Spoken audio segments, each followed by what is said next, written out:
What are you hoping to achieve out of all of this in the long run? What's the best that could happen with this project of going around the world and documenting music? What's the penultimate, the ultimate, success story?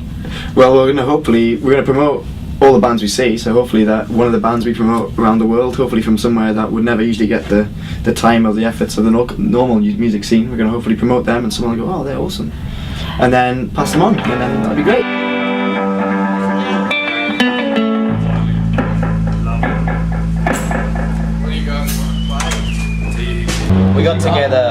We got together when we were like underage, like so we couldn't play pub gigs or whatever, and so that was pretty terrible because there's not many gigs to play, and we also started playing at a time when Sydney music there wasn't many bands around, especially our own age. Like we were pretty much the only new band that had appeared for about a year and a half, and for about a year after that, and surprisingly it was like nothing. There was just not really much for us to do because bands weren't in.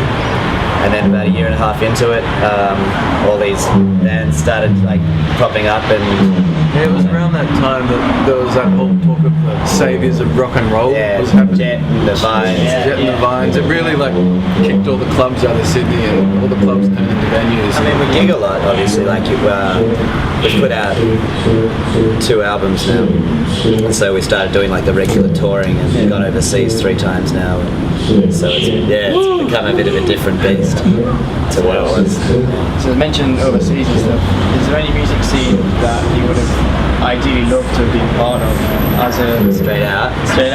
Well, yeah, you do tend to notice the isolation of Sydney after a while, and Australia in a whole. So visiting New York was certainly very nice. It's not particularly about New York, as in There's no particular bands that we've said we want to start hanging around or whatever. It's just that you can go to New York and go to London from New York so easily, go to Chicago and Washington and Baltimore and Boston and Montreal and all these cities. In fact, the only place that's hard to get to is Sydney. So it's more about the positioning of going everywhere. It's New York and LA. And LA, we've spent a total of about 2-3 months there now. Oh, maybe less than that, but it's just not our kind of city, so New York seems to... Well, LA's a rock scene, and New York's a indie scene, I guess.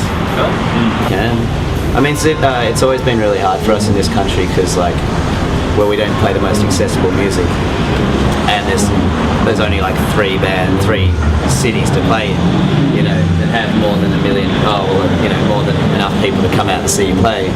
And so once you've done this place for 4 years, you just can't do it anymore. Yeah, it's just spent a lot of time just cooling your heels and waiting to do the next thing. So yeah. You get to that point where the only enjoyable thing is 45 minutes of being on stage. It's time to haul ass.